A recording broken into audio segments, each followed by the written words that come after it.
We'll just start in a couple of minutes more.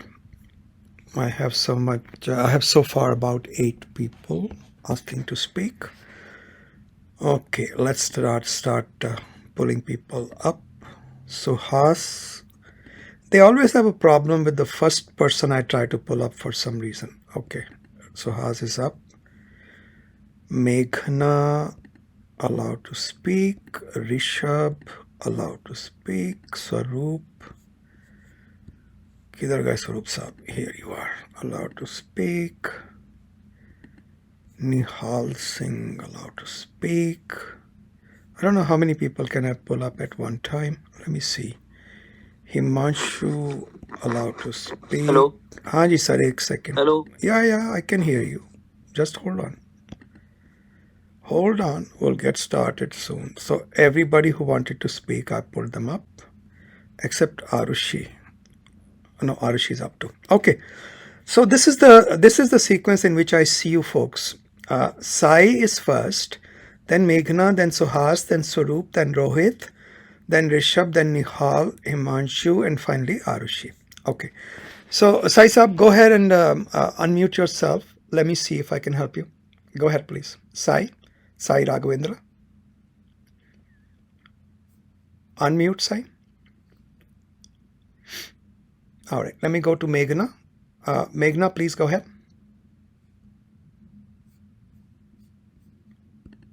Okay, let's, in the order that I see you, Sai, then Meghna, then Suhas, then Swaroop, then Rohit, then Rishabh, Nihal, Himanshu, and then Arushi. Once we are done with this group, then we'll pull up more people. Let's start with Sai. Sai, you have a question for me. Yeah. Hi, Rajiv. Good morning. Good morning, sir. So, thanks for the opportunity. So, this is a question from my brother who's staying in India. So, his H1B got picked this year, and his H1B is approved, and he went for an interview. So, the visa officer asked a question saying that he got picked for a general category, and the visa officer asked, like, they wanted to produce the master certificate, which he was, which he did like MCOM or something. So, and they provided like 221C, and now the status is saying that refused. So, I think he didn't get any emails or something from USCIS or like his attorneys, or didn't provide like any information about his case. Right. So he's little tense, and yeah, any idea or any suggestion? Yeah, I think your brother's lawyers should write an email to the consulate just outlining the belief that they might have been mistaken somehow in that he is in the master's degree category. So they should clarify that. No harm in doing that. Okay? Okay. Yeah. Good luck, sir. You can move yourself down. Meghna, go ahead, please. Good morning, Rajiv. Hello. Hi. So I am currently on H1B and I was impacted by the layoffs. Ji. I just have clarifications regarding pursuing the B1, B2 option. So a common advice or approach is to, let's say, I have like 3 more weeks left, which is June 26th is like my last pay date. And if I do want to pursue the B1, B2 option to buy myself more time, I see that a common approach is, filing for it on the 50th day of unemployment, let's say. Even 55th day is okay, I think. Yeah. Yeah. So, like, my question is, if I, like, let's say I file for on the 10th or the 15th day, does that stop my clock? No, no, it does not stop your clock. So the only advantage, if you go to our website, immigration.com, and you go to my blog, the third entry is, I just checked, the third entry is about B1, B2 when you are running out of your grace period. So it doesn't toll or stop the running of your 60 days, but what it does is it gets you time to keep looking for a job while you are waiting for the B1, B2, which could be about 7-8 months. So I have a lot of details on the, including what you should file and what forms, etc., on our blog. Just go take a look. If you have a question, you can come back here or next Thursday to our firm's conference bridge. So we do one Thursday here and one Thursday on the conference bridge. Yeah. Okay. Yeah. So I just have one additional question. So I know this 60 days is okay. I think I'll rephrase my question. Like let's say in 3 years my H1B gets renewed, right? Right. Now if I use up the 50 days of unemployment, so will I be like for every renewal of H1B, do I get 60 days Yes. or will I just have 10 days? No, you get the 60-day gets renewed with each application. Okay. All right. Because I was worried that I'll have only like one set of 60 days, and if I use up 50, then like in the future, if I have to change jobs, then you know, like I. No, that's not how it is. That's helpful. Yep. Yeah, that's helpful. Okay. Thank you so much. You're welcome. Appreciate it. Good luck. Yeah. Thanks. Suhas, go ahead, please. Yeah, hi Rajiv. Good afternoon. Good afternoon. So I have a question regarding a common scenario that I'm seeing with a lot of my friends. They registered for the H1B lottery through the company where they're currently employed at, which would be a legit employer. But they also registered through 6 or 7 consultancies each. Now, they might be different consultancies, not related to each other. But those offers, the offers they got from those consultancies weren't real. But just because they got picked in the lottery through the legit employer, would they not be under USCIS scrutiny? Yeah, see, this is a difficult question for me to answer because USCIS has not made it public what they plan to do with all these cases. I know that they are issuing notice of intent to deny, but beyond that... No, my question is because they got picked through the legit employer, and since they're registered everywhere, I mean, across consultancies as well, they disadvantage the other candidates, right? Right. By doing that. Right. So now I don't understand your question. Is this a question of policy and effect rather than practicality? I'm not sure. Are you asking? I just want to know, would USCIS be, scrutinizing them for what they did? Yeah, that's what I'm saying. I think these folks are in trouble. So a lot of them are actually not even filing H1Bs this year. I mean, that happens only when the H1B got picked through a consultancy. But here, they got the H1B picked through a legit employer. It's just that their other registrations weren't, real. Yeah. They didn't have a real job offer with the other registrations through the consultancies. Yeah, I think the government can still question them.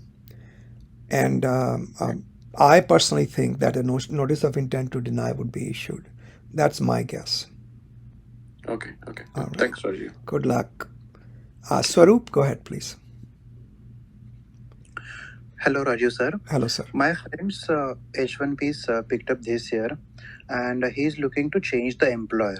So my question is that when can he change the employer? So is it in the month of November, December, or like February? Yeah, that's for sure. But let's just examine this question from the ground up. Some lawyers think, and I can't really argue with them, that's what they believe. They believe that you have to work for the sponsoring employer at least one day beginning October 1st. So on October 2nd, you can do what you please with your sweet life. I disagree. In my opinion, if your H1B is approved and it is not revoked before October 1st, you can actually change employers even before October 1st. That is my opinion. Okay. So far I don't have anything firm. I'm not aware of anything firm from the USCIS, and I keep track of these things.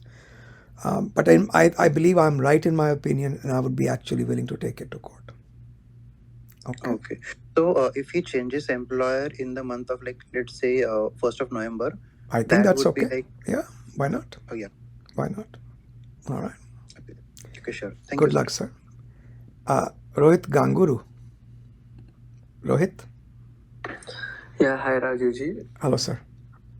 Yeah, this is regarding the multiple filings of H1s. So we are thinking to drop this year. So in case if you file next year only one H1 and it got approved, so do we have any chances of getting RFE for Yeah, filing that's a good question. multiple slash? And that's a good question. So there is the theory and then there is the practice. Theoretically, at least, once there is an issue, until it is resolved, it is always an issue. But as a practical matter, government has much better things to do than to go chasing after people who are not doing anything criminal. They might be violating the law, and they might be bordering on something which is almost criminal. But that's a very difficult case to make. So would they be going after people for administrative violations? I hope not. But could they? Yes. Okay. And what they may ask Rajivji if they come to us? So next year, if somebody gets selected, they could be asked, "Ye bhai sahab, why were you doing these 7 or 9 filings last year?"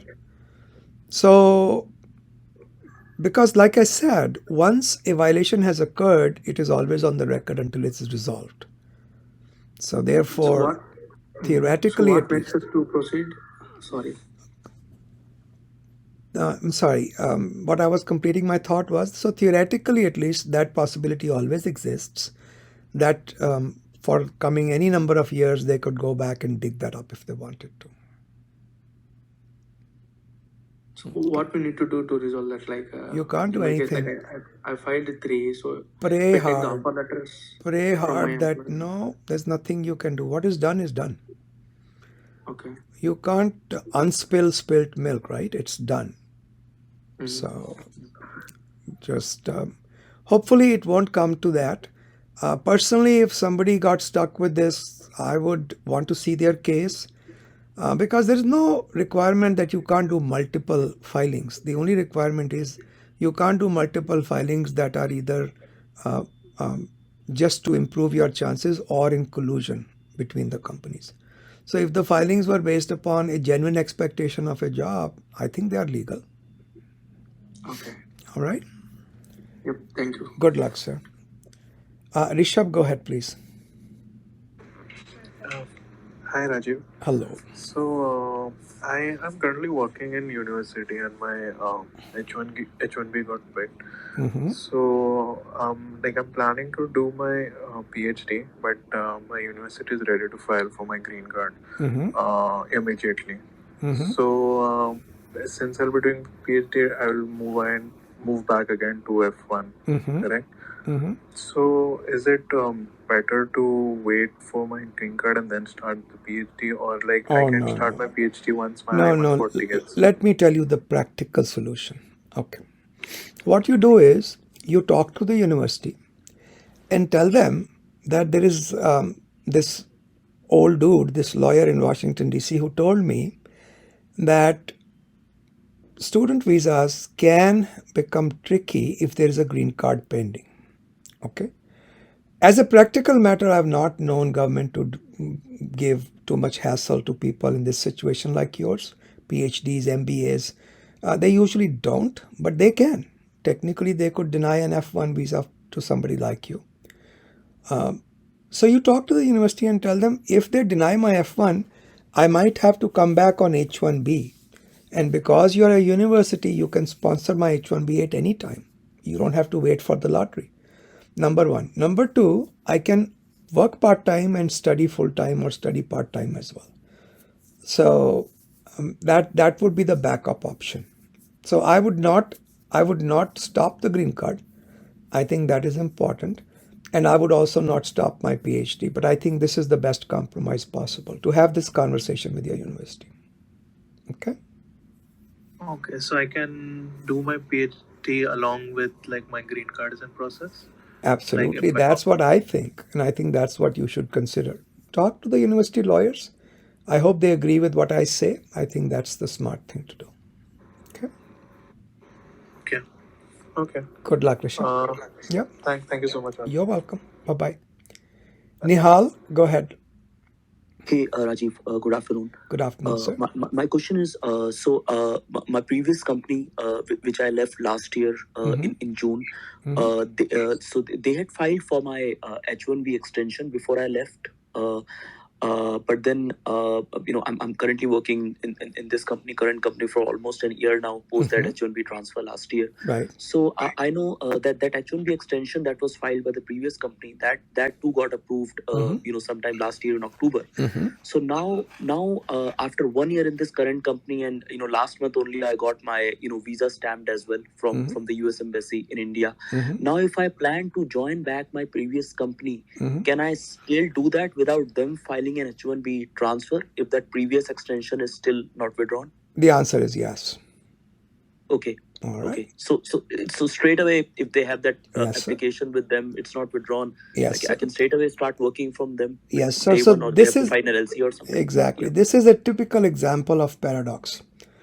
Okay. So one of the cardinal truths of life is, as an adult, you have to get used to paradoxes. Life is not clear cut. Yeah. Okay. So this is USCIS forcing us to grow up. On the one hand, the employer is required to revoke the H1B if the employee is not joining. On the other hand, they say, yeah, but if you have not revoked him, he can join you tomorrow if he wants. Okay. So, Okay. okay. So, Okay. And but sir, one thing, like again, that's an obvious answer. But if it has been withdrawn, if they have withdrawn it, then anyways it will be a new H1B transfer. yeah, they can fresh. file it again. No big deal. Okay. All right. And one last thing, sir. One last thing.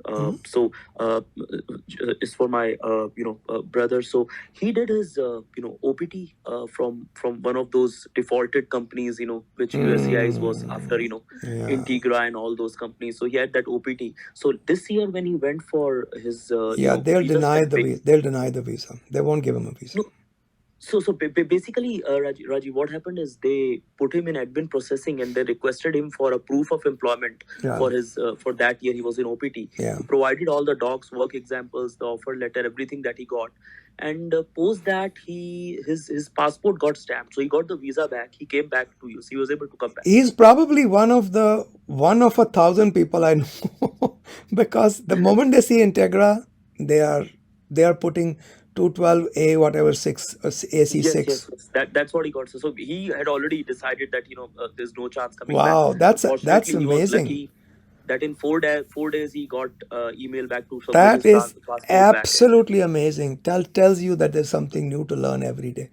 That's wonderful. Well, so what? So my question is, sir, he's again trying to change to different companies, and again those transfer extensions will definitely come through wherever he works. So will that query now, will that red flag be removed from his file, or it can come again and again? They can look. First of all, remember there is no mutual communication usually between the agencies. Okay. So USCIS could come up with the same question. Then Customs and Border Protection could come up with the same question. But the fact that he has been cleared by one agency actually goes a long ways. So fingers crossed for him. I think he'll be okay. So they can, Okay. Okay. Yeah. Good luck. Thanks, Rajiv. These were my questions. Thanks a lot, sir. You're welcome, sir. Bye-bye. Himanshu, go ahead. Himanshu. Yes, sir. So, Rajiv, sir, good afternoon. And first, just want to express my gratitude for these sessions. No gratitude necessary. I don't do anything I don't want to do. Number one. Number two, Thank you so much. don't call me sir. My problem is people call me sir, I get used to respect and then I get no respect from the team. So therefore, I prefer to just be called Rajiv or hey you, wo chalta hai. Just don't call me that's fair. sir. Yeah, please. Okay. Or even the old dude from Washington. All dude, yeah, that that also works. All right, sir. I'll get to it. So, I work for Salesforce, and then my H1B got picked up this year, second attempt. And I did everything legit, no multiple filings, nothing. So by God's grace, it got picked up, it got approved. And right now I'm in Indianapolis, Midwest, and I do plan on moving to Seattle in the next couple of months. So my question to you is, when do I let USCIS know about the change of address? When the move has been approved internally, or when I physically move to Seattle? You do two things. Okay. First of all, apply for an H1B amendment through your employer as early as possible. You can apply 6 months ahead of the planned move. Okay. So apply. Once the application has been received by the USCIS, you can move. You don't have to wait for the approval. Okay. Number 2, make sure you file Form AR11 online within 10 days of moving. And you have to keep doing that until you get your naturalization. Even after you become a green card holder, you will have to keep applying for AR11 every time you change your residence. Okay? Got it. Good luck. Okay, so Yeah. just a follow up. So the first thing that you said that you need to file the amendment. So I need to do that through my Yeah, the my employer company has lawyers, to. The employer Okay. has to. Got it. You just need to tell your HR as early as possible, guys, I'm planning to move, and you'll have to do H1B changes, whatever you need to do. It's an amendment basically, but you don't want to preempt other people's expertise. So just let them know, and they should start the process. Okay, cool. Will do. All right. Thank you so much, sir. Good luck, Sorry. Himanshu. Take care. You too. Bye. Bye. Arushi, go ahead, please. Hi Rajiv. Hello. I had a question that if I recently started a job and I have the H1B application under review, and if I receive another offer from a different company who's also willing to sponsor an H1B, how will it impact the ongoing application? And will the new company's basis of their H1B application will be on the current application which is under review, or the application which was already approved initially from the previous employer? Okay, so let me clarify first a general principle of law, and then let's see how it applies to you. First of all, the general principle is you can have multiple H1Bs going on at the same time. One does not affect another. Okay, so you can have multiple going on, number 1. Number 2, approval of one case does not overrule a pre-existing approval. So what does that mean? That means, let's say I have 3 H1Bs going on, H1B transfers going on, and 4th one is the extension with the current employer. So once any one of them is approved, I can take that job, and if I don't like what I'm doing, I can come back to another one. So remember, somebody just asked me a question that I'm working for this employer and the old one got their extension approved. Can I go back and work for them? And the answer is yes. So that's the general principle. Let's begin with that. Now, let me clarify a couple of things. Are you currently on student status? Are you on OPT? What is your current status? H1B. H1B. Okay, so you are concerned that you've got 2 transfers going. Could that be a problem? Is that what your concern is? Yeah, so if I have an application which is under review, and if I have another offer, so they will also ask for all the documents and everything for the transfer. Right. So, like, would that be on the basis of the application which was approved, or on the basis of application which is under review? So is your question that is the RFE from one going to leak into the other one? Is that your question? No, not exactly.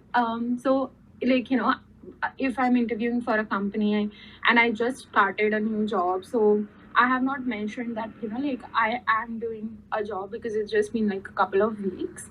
So if I get an offer in like 1 or 2 weeks from another company, and my H1B from the current company is still like under review, so they'll ask for all the documents related to the transfer and all those things. So would I be like providing them documents from the current company, and the current application is under review, but before that I had an application which was already approved because that was my first H1B application?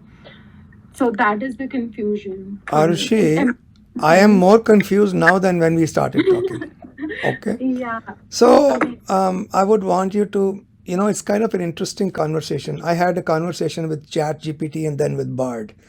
It's like when I ask them, what is the source of your information? They say, I'm just a language model. I can't answer this question. I said, okay, where did you find this information? Then it starts giving me links. So it's like talking to a child.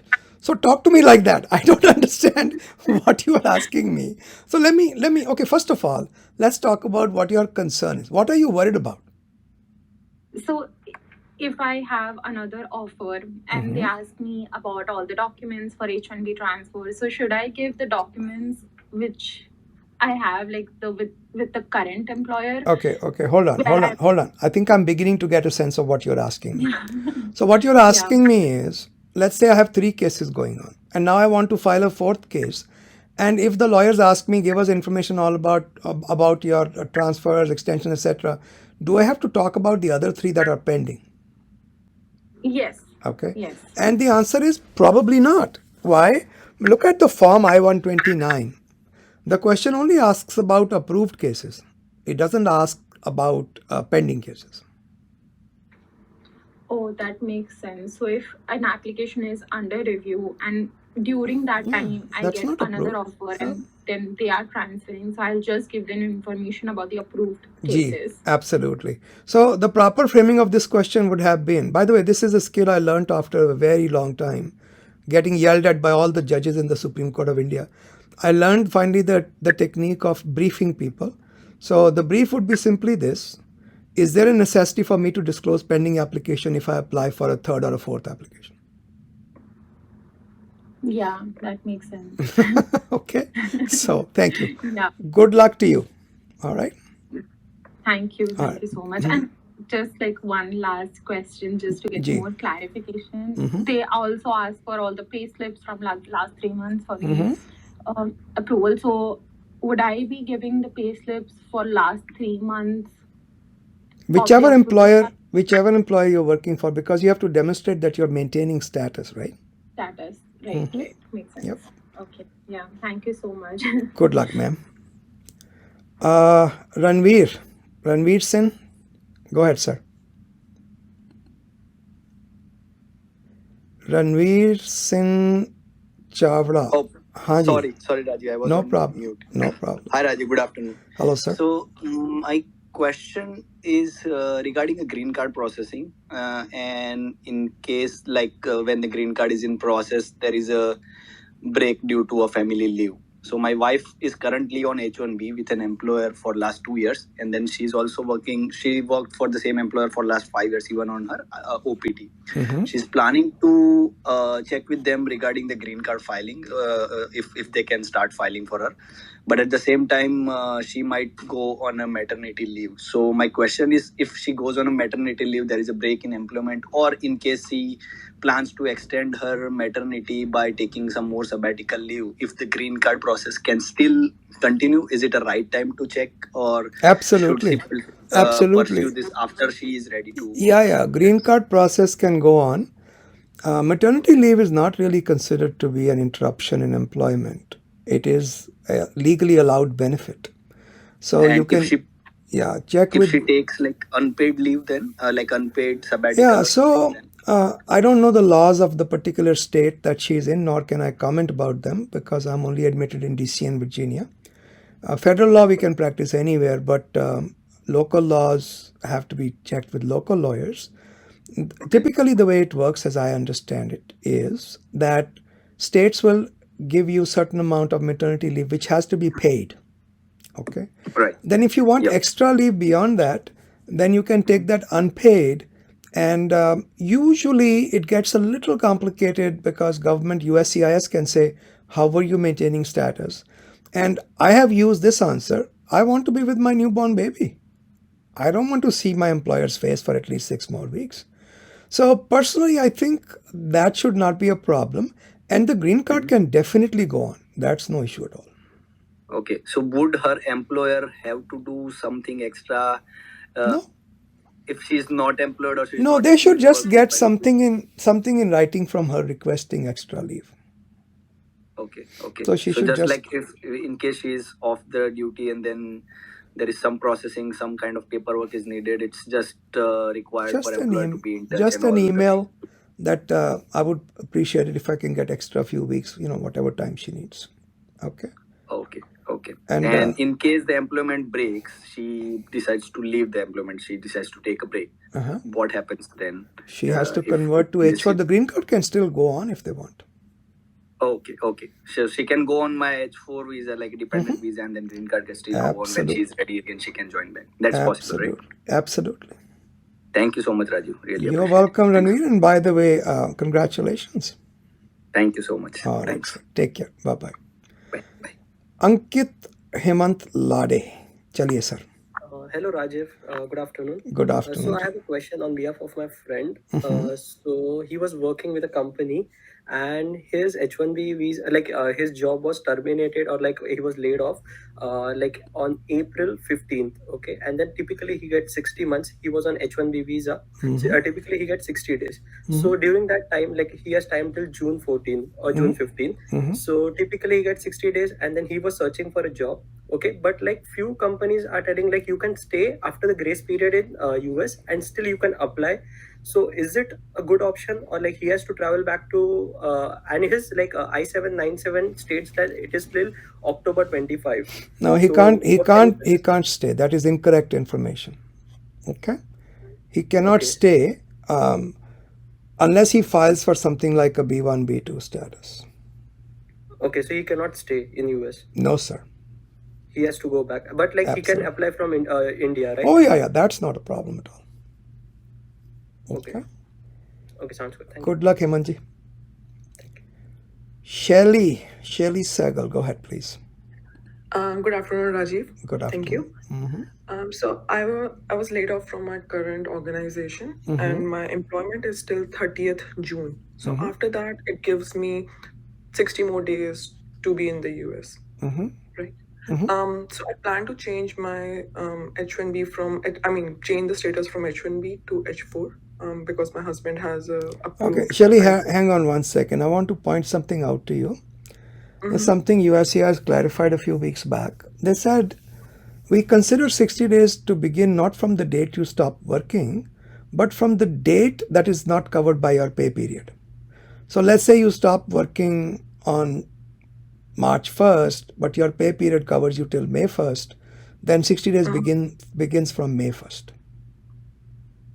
So yeah, my employment is till June 30th. So after that is the 60-day grace period. Right. Is that right? Or whatever time the time your pay period is covered, whichever is larger. Yeah, okay. So after that, I have 60 more days. So Right. in case I plan to move to H4 and at the very end, let's say at 55 day, I plan to file for an H4 and the visa, the application will be in process, right? So in case I find the job after, let's say 2 weeks or 3 weeks, can I again switch back to H1B? Yeah, How is that? you will apply for an H1B, but because your old status plus 60 days is gone, and you just have an H4 pending, which is not status, you will probably not get an H1 within USA. You'll have to go outside USA. And if you don't have a visa stamp, get a visa stamp and come back. Not a big deal. Okay, sounds All good. right. Also, I have one more follow-up question. In case the 60-day grace period, like usually for the first 3 years of H1B, you get 60 day of grace period. In case I availed, let's say 5 days from the, 5 Ma'am, days let while me switching the let me job. preempt your question. I just answered it. Somebody asked me the same question. If I use 5 days, next time do I have only 55 days? The answer is no. Every application gets you 60 more days. Okay, so even if it's within the first 3 years of your Absolutely. H1B, is it right? Absolutely. Okay, thank you so much, Rajiv. Very You're helpful. welcome. Good Thank luck. you. Appreciate your help. My Thank you. pleasure. Karthika, go ahead, please. Hi, Rajivji. So this is the question, you just answered that about the pay period. But just want to clarify, my employer, basically, I got laid off and it got 21st of April. But so my letter says that my last day was April 21st with salary continuation of 4 weeks. So which would mean that my 60-day grace period would start after 4 weeks. Yes, ma'am. That's the way I read the law. Okay. And so just to clarify, so one of my other friend also got laid off and basically he is also getting severance for 4 weeks. But then he was telling me that he is not on payroll. So basically his employer, No. Actually, this is on USCIS website. You have to do some little search, but it's there somewhere. My only concern is the severance pay full salary or is it reduced salary? full salary. So then there's no doubt in my mind. It begins after the salary period is gone. Okay. Okay. Okay. And yeah, one more question is like I was planning to apply for the B1, B2 visa, and like basically when I was checking the I-539 form, it does not give the option of H1B to select. So will that mean like I'll have to do the paper filing, and like in case if I have to do paper filing, then how many Hang days? on. What do you mean it doesn't give the option of H1B? When I have to select the current status? So I see the option as like I1B1, H1B1, but not just H1B. Are you sure? Because it should be there. If it is not there, go ahead and select H1B1 and then put in the cover letter, take a screenshot of the drop down options and say, you doofuses, where is the H1B option? Okay. So I selected the one that was the closest to what I was. So yeah, that's fine. Okay, so like, I mean, then it's fine. Like I can still do online and not. Yeah, that's what I would do. Okay. Yeah, because like just last week I know like a friend of mine has filed, but it happened the same thing. Like because he couldn't find H1B, then he consulted an attorney and he did a paper filing. Yeah, you can also do paper filing. There's another option. You can just check with the USCIS and see, go through Emma, their AI assistant on USCIS. Ask Emma. Just say, why is there no drop down choice for H1B? And I think that should be. I'm okay with somebody, because this is your right by law. They cannot take away right by law just because they have a defective form. That can't be done. Okay, so just write a note. That's what I would do. But it's up to you. If you feel like being more conservative and even more cautious, you can do a paper filing. I don't see why you should. I think you should just confirm with the Emma and see if you can, file the way they suggest. You can also open a case with the Ombudsman's office. I think you should do that as a matter of community service and just tell them, these guys don't know how to make forms. Can you teach them, sir? Okay. Yeah. Like so, like if in case I have to do paper filing, then how many days do you think? Like, well, if you FedEx it, don't use regular mail or even US mail. Use FedEx or what is the other one? UPS. Yeah, one of those, so that you can track the package. Okay. Yeah. Thank you. Good luck. Thank you so much. Good luck. Hi Shubham, go ahead please. Namaste Rajiv. My question is with respect to the B1, B2. So I'm on H1B. I am looking for a job. I'm on my grace period. So my H1B is valid till February 2025 on visa stamp. So if I convert to B1, B2 and thereafter I get a full-time job, do I need to go out of the country or because my visa is stamped? Yeah, what you will do is you will go to across the border and come back, show them the new H1B approval and the existing visa. Okay, so I have to go out. Yeah, you have to. Yeah, they won't give you status. That's another stupid rule. They won't give you status if there is a status pending and the old one is already gone. Okay, and what happens with this B1, B2 pending? You can always withdraw it. Actually, if you move out of USA even for 1 day, while that is pending, that is automatically withdrawn. Okay, so in that case, I have to get a new stamp, right? Yeah. Okay.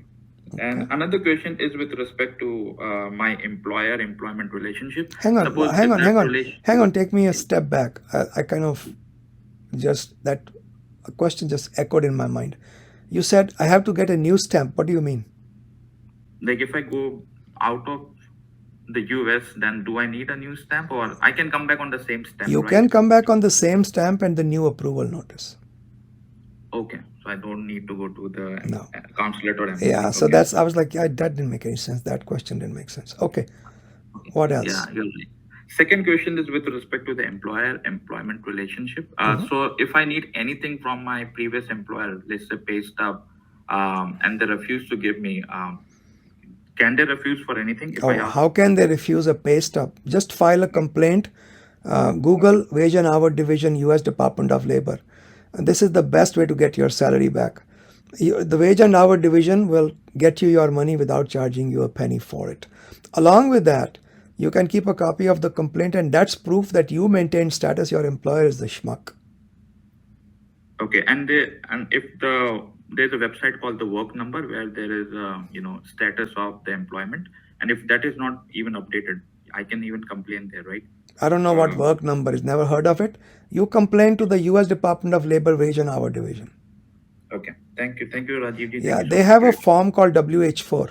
That's the form you will file. You can even call them. They are very helpful. Okay. Thank you so much. Yeah, you're welcome, Shubh. And one last thing with respect to the employer, like for the green card process, in future, if I need any kind of employment letter, something like that, is there any workaround if my employer is? Yeah, that's something you have to discuss with your lawyers. There is a possibility of getting affidavit from your co-workers and supervisors, even clients. Okay. Okay. Thank you, Rajiv. Good luck. Nirja, haven't I talked to you just recently? Somehow your name is familiar. Nirja Dave, go ahead. Yes, hi. We spoke for a little bit. Thank you for remembering my name. Ji. Good morning. Good morning. I have one more question in addition to, if there'll be another H1B lottery. Now I remember who you are. Okay, got it. You were talking to me on LinkedIn. Yes, ma'am. Yes, I am. Okay. So my question is, I'm on day one CPT right now. And I also work with an employer here in San Francisco. I intend to go back to India for a bit in December. And I already have one master's degree from Georgia Tech. This is my second master's degree. But my question was, will I be able to come back on day one? An astrologer can help you better than an attorney can, ma'am. मेरे पास वो किस्मत वाला तोता तो है नहीं. I can't tell you what's going to happen. I can tell you this, that normally government frowns upon these CPT cases. Plenty of people have gone and come back, but if you get into an interview with a particularly sticky officer, you might run into issues. But this is what I always advise people who are going for CPT. At least go for a program that is enhancing your career. Okay. So that you can say, look, for example, I have a degree in information technology, and now I'm getting a degree in data science or automation, which is an enhancement of my skills, and I'm actually going into a more specialized area. I think that would be legitimate. So I can't predict, ma'am, how it's going to work out. Sorry. Understood. Okay. And that is the path I have chosen, something that I can build an argument for. But then one last question that I have is, somebody mentioned if, I already have my first master's, the second degree that I should potentially do is a PhD, so that they cannot question my decision. Well, that's not, I don't think that's the only thing, but I think that's a good progression. Okay. कि बड़े होके क्या बनोगे, बड़े होके PhD बनेंगे. Okay. That's helpful. So maybe I can switch to a PhD. Yes, ma'am. For time being. Yes, ma'am. Thank you. That's very helpful. You're welcome. Good luck. Okay, you guys, everybody who's sending me messages on LinkedIn and on, what is this, what is it, Instagram. Yeah, guys, everybody's in a queue here, so I'm trying to let people in as best as I can. But I'm here we are here one Thursday and on our own community conference call every other Thursday. So every Thursday there is a meeting, we can talk again. Okay, so don't get too nervous about this. By the way, Sai Charan, I've tried to let you in. Somehow the system is not letting me. Let me try one more time. Let me see if Sai Charan can be moved. Sai, somebody told me last time that you have to allow LinkedIn to use your microphone, and that's when I can let you up. So make sure your system is letting you use your mic for what is this? LinkedIn. Okay. Too many social platforms. I am so confused. Okay, let's go to Anuradha ji. Go ahead, please. Good afternoon, Rajiv. I have a question with regards to F1 visa for my daughter. So we are Canadian citizens. I have an H1B visa and she's currently on H4 status in the US. She's starting university in September, and we are Canadian citizens, but her university is recommending that instead of her joining on H4, let her come on student visa so that she can participate in campus jobs as well as internships, etc., which she will not be able to do on H4. So first question is that a good idea to move her from H4 to F1? Almost always. Almost all. Okay. Second question with regards to that is that if when we move her to F1 status, so the university will give the I-20. For that, do we have to, because it's a change in status, and I was previously on TN and moved on H1B, so I didn't have to travel out of the country. So as a Canadian, so I'm wondering if for her change of status from H4 to F1, we will have to go to Canada to have it signed, because she can just go to the border and come back in. Okay, so she does have to go to the border though. Yeah, she can do change of status also, but change of status take 9-10 months. Oh, okay. So the faster would be to just go to the border. So we are in Texas. Does we have to go to Canada? We can No, just you go should to be able to go to any border. Okay. Okay. And my last question is with regards to so I'm an H1B on the process of getting green card, my employer will be filing. So what my concern was if she moves out of my application, then once the filing happens, Oh, that's then not a she will be out. problem. That's not a problem, ma'am. She doesn't have to be on H4 to qualify for green card through you. That's not an issue at all. Oh, She can okay. be on F1 and she would still Yeah. piggyback on your application. No problem at all. Oh, okay. That's wonderful. So thank you so much. Those were my questions. You're welcome. Good luck, ma'am. Thank you. Bye-bye. Bye. Rohan, go ahead. Hello, Rajiv ji. Good afternoon. My question to you is, I was laid off on April 19th, and they sent me a termination agreement, and they said me that I'll be receiving the severance as a continuation of salary until 4 weeks. Okay. And I'm not sure about what my grace period starts. So my last pay stub what I received was on May 15th. So but does it hang start on, May 16th? Devansh, no, sorry, not Devansh. Rohanji, when does your paycheck will tell you which period it covers? Okay. Okay, so look at that period. End of that period is the beginning of the 60 days. Okay. Okay. I mean, I did not work after April 19th. No, that's not the issue. That's not the issue. So let's say that on May 1st you got a pay stub that says pay period May 1st to June 1st or June, May 30th, something like that. So then even though you quit working on April, but your salary was covered all the way to May 30th or 31st, whatever, how many, January, February, March, April, May, 31st. Okay. So it will be May 31st or the day after May 31st, that would be the beginning of your 60 days. Okay. Okay. Good luck, sir. And one more question I had was, if my employer is able to file my LCA before the end of 60 days grace period, so does that mean I started my application before 60 days period, or your petition must be received by the USCIS within 60 days. That includes about 7-8 days of getting the LCA done. So just keep that in mind. It must be received by the USCIS. And you can start working as soon as the petition is received, timely received. Okay. Good luck. Thanks so much. You're welcome. All right, let's see. This is the order in which I see you guys. Devansh, then Chitti, then Sai Teja, then Sudhanshu. Sudhanshu, you're a return customer. I've seen you before. Prasumit Nayak. Let's just move Rohan down. Shreyas, then Pujan, then Suhas, then Rishi, Ravi Kiran, Mehul, Devakar, Shantanu, and then Sai Charan. Okay, let's begin with Devansh. Devanshi, go ahead, please. Hello, Rajiv ji. Good afternoon. Good So I have afternoon. a question regarding changing employers after my I-140 is approved. So what happened? My current employer, they filed for my green card and my I-140 was approved in Okay. February of this year. Okay. Now, around that time, there were also some layoffs happened in my current employer. Okay. Fortunately, I was not part of the layoff, but Okay. I started looking around.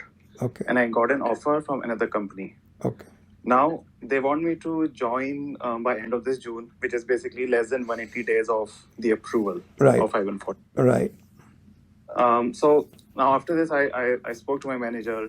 They did mention that they will not revoke it, but obviously nothing is guaranteed, right? So I have two questions. So firstly, let's say if they don't revoke, and I switch to my new employer, do you know, or in your experience, does USCIS sees this in any negative light, like switching before? They theoretically they could, practically I don't think they would. Okay. Okay. Because remember, the rule is not that you have to stay with the employer for 180 days after the I-140 is approved. The rule is simply this, that your I-140 is not revoked before 180 days. So even if you left and they didn't revoke it, I don't think USCIS will do it. They could send a notice of intent to revoke, but if it goes past 180 days, then it doesn't affect you at all. Okay, but let's say whenever my priority date becomes current and during the final Hang on. Your priority date cannot be taken away. Even if you left today. Even if they revoked your I-140 today. Your priority date is yours to keep. Okay, but during the final processing of 485, right? Mm-hmm. Would USCIS, like, do they see this in any negative thing? No, like, not at all. Like, not at all. Okay. This is as common as apple pie in the United States. No big deal. Okay, got it. You can and the second question get is, apple pie even in McDonald's. That's how common it is. So. Okay, got it. By the way, I'm Thank not getting paid by McDonald's, just to let you know. Okay. Got it.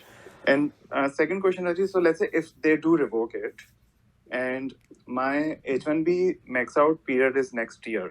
Okay. Can my new employer start the? Oh yes. Because I know this. Oh yes. So what you should do is, as soon as you join, you tell your new employer, start my green card today, guys.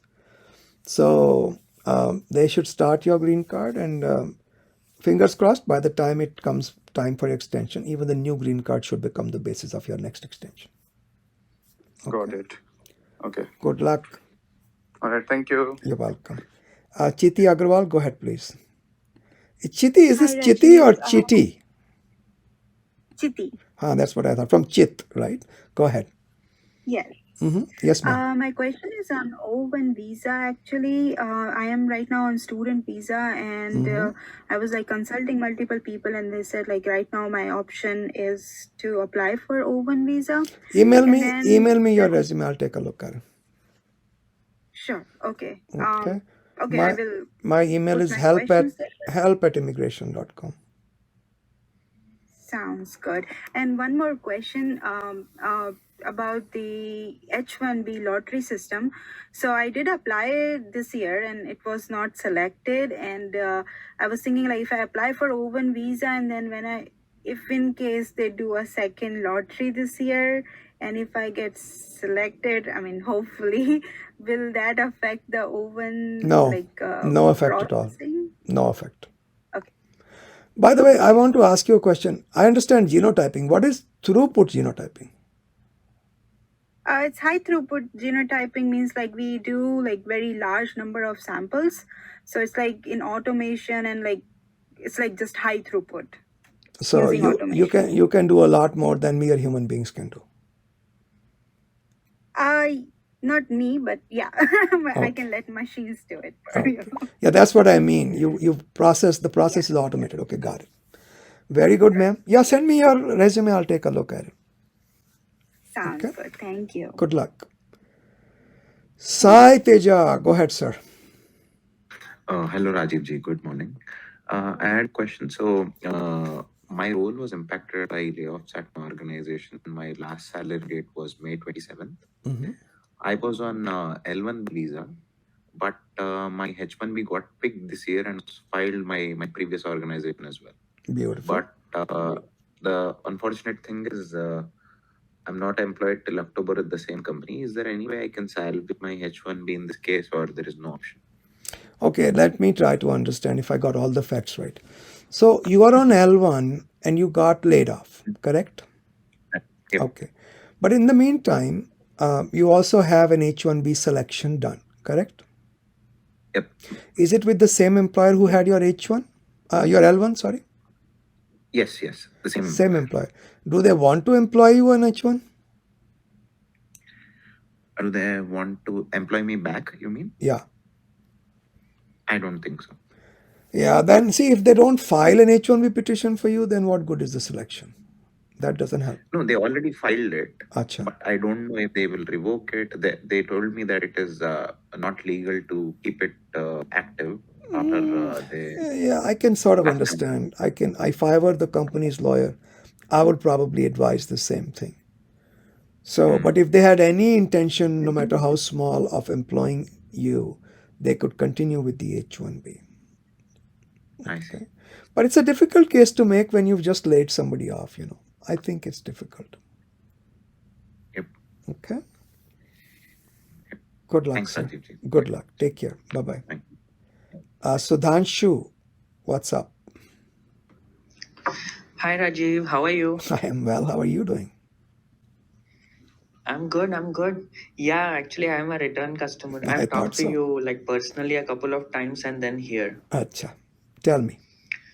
Yeah, so earlier when we talked, there was the situation that I applied through my company Energy Transfer, and then another consulting firm also who gave me an offer, so I applied through them as well, and my H1 got picked through the consulting firm, and then I was going to join another company and so on, so on. So then when I told Energy Transfer that look, I'm going to go and this is, so they said no, we'll give a contract to your consulting company and then you work in another role with us.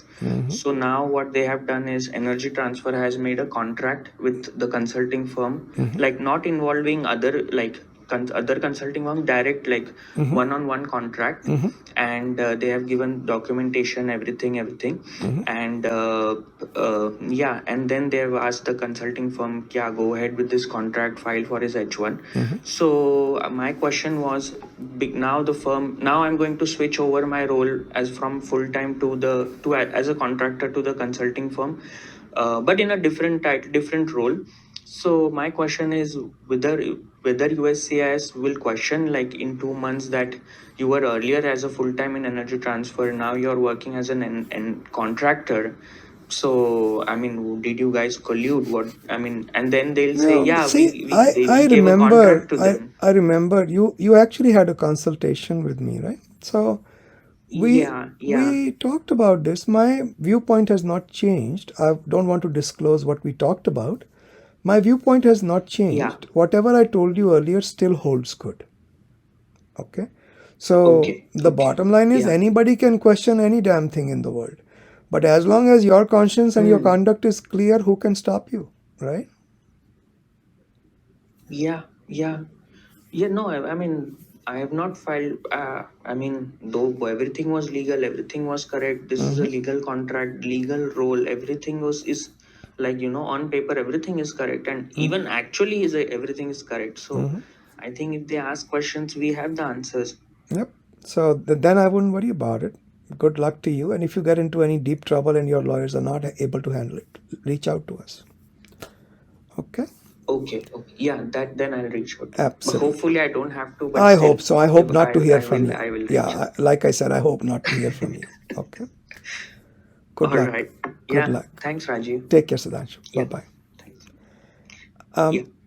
Yeah, guys who are pinging me on every possible social media.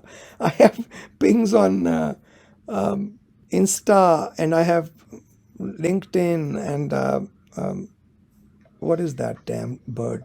Twitter. You guys, I will try my best to answer everybody's questions who's here. But if I'm not able to, if my attention just kind of goes away, we'll do it next Thursday, okay? Just hang in there. Let me just, I'm going to try to answer all questions. Just hang in there. Everybody tighten your questions, okay? So we can move through everyone. Prasumit ji, go ahead. Prasumit? Hi Rajiv. Hello. Thank you so much for setting this up. Can you hear me? I can hear you fine. Oh, perfect. Thanks. So my H1B grace period gets over on 29th of June, and I'm right now almost in the stage of converting one offer who is willing to transfer my H1B. But my only question and concern is I may not have enough time till 29th of June to complete the process because, as you mentioned in one of the answers, it takes 7 to 8 days for LC, and then you have to file the transfer with the USCIS, right? Right. So, what should be my next steps if I have to do two things at one go? One is H1 transfer, by which date it should be started, and secondly, if I have to do a B2 processing. So this is the way it would have to work. B1, B2 you can start anytime because you can always withdraw it. Okay. The H1, let me take a step back. If the H1B gets received by the USCIS, it is received by the USCIS within the 60 days you have, then you have no issues because you can even start working. Okay. But if it does not, then you have to depend upon having to go outside and coming back in with a visa. Okay. Okay, got it. And for B1, B2, if I'm doing a paper filing just to be safe because of the form related issues, how many days I should budget so that I get a receipt of Yeah, B1, B2 filing? 6 days. It's just, I don't think it should take more than that. A week maybe, because even if these couriers screw up your delivery, which happens, okay, you have enough time to file another application. Okay, got it. Cool. Thank you so much for your help. Thank you so much. You're welcome. Shreyas, go ahead, please. Machine learning AI guy. Mr. Menon. Can't hear you if you're talking. I see you unmuted, but I can't hear you. Okay, we'll come back to you. Poojan, go ahead, please. Poojan? Hello, Rajesh sir. How are you? Good. Who is talking? Is it Poojan? Yeah, Poojan. Go ahead, please. Yeah, I'm Poojan. Yeah. I have a question. I am on STEM OPT right now, and my H1B got picked, and I just got I-797 approval notice, which starts from this October 1st. I just want to know what will happen if I get layoff in between October 1st and today. If they don't revoke your H1B, it is my understanding you should be able to transfer to another employer. Okay. Got it. Just tell them not to revoke. All right. Good luck. Thanks. Good luck. Shreyas, are you available? Shreyas Menon. I can't hear you. Okay.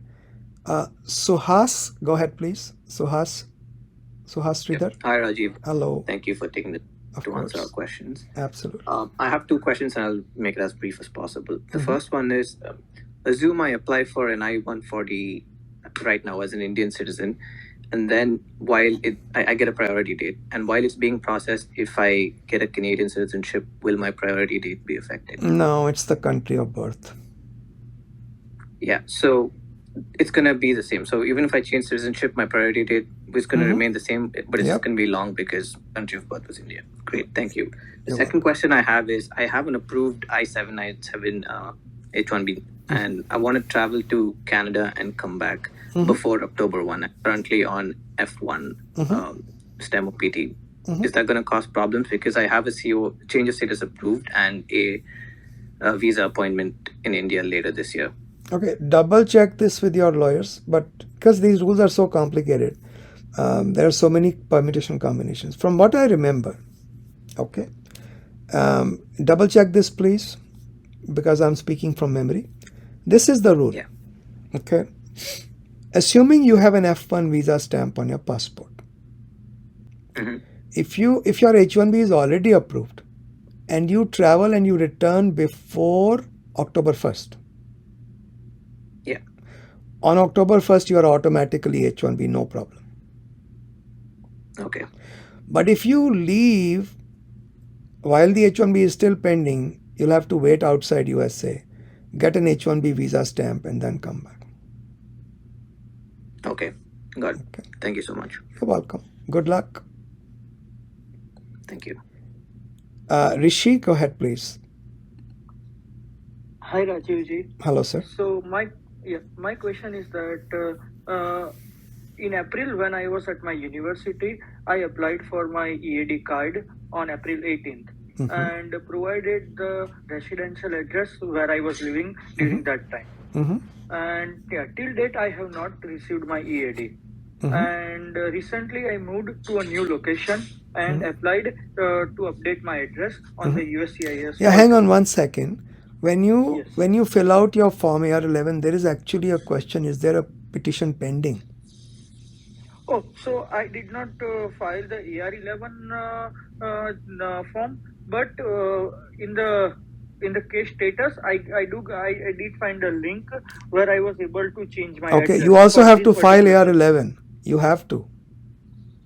Oh, okay. Okay. So file your AR11. Okay, so along with File your AR11. There it will also ask you, is there a petition pending, and you will give the number and all. Okay.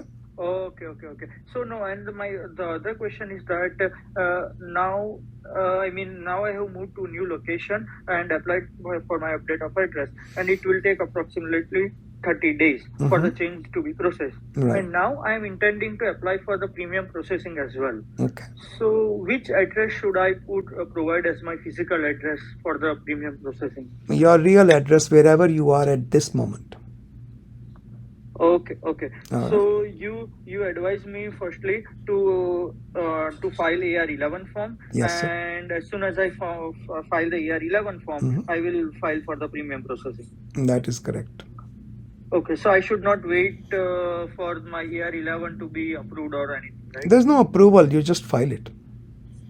Okay, I got All it. right. So I will. Okay, yeah. Thank you so much. Good luck. Actually, Yes, I just. thank you. You're welcome. I just noticed that Sai Charan was able to join. Sai, go ahead. I think you were ahead of everyone else actually. Sai, go ahead, please. Yeah, thank you, Rajiv. So I have two questions. So one question, I'm still having an uncertainty. I don't know. You have already cleared it. So we already know that recently there was a notice from USCIS due to multiple H1B filing. So my question is so is it still legal to file multiple H1s from Yes. two different employers? Yes, absolutely legal. As long as there's no collusion and as long as it is not just made up jobs. These are the three things I look for. There is no collusion, no interrelationship between companies. Number two, there is no fictitious jobs just because, they want to improve your chances. And number three, you haven't paid anybody for multiple filings. Okay. So here comes another question related to this. So for suppose so two different employers filed H1B for me. So for suppose I'm working for company A and luckily company B H1B got picked up. So then I want to change from employer A to B. But I'm currently working for A. So how can it be processed?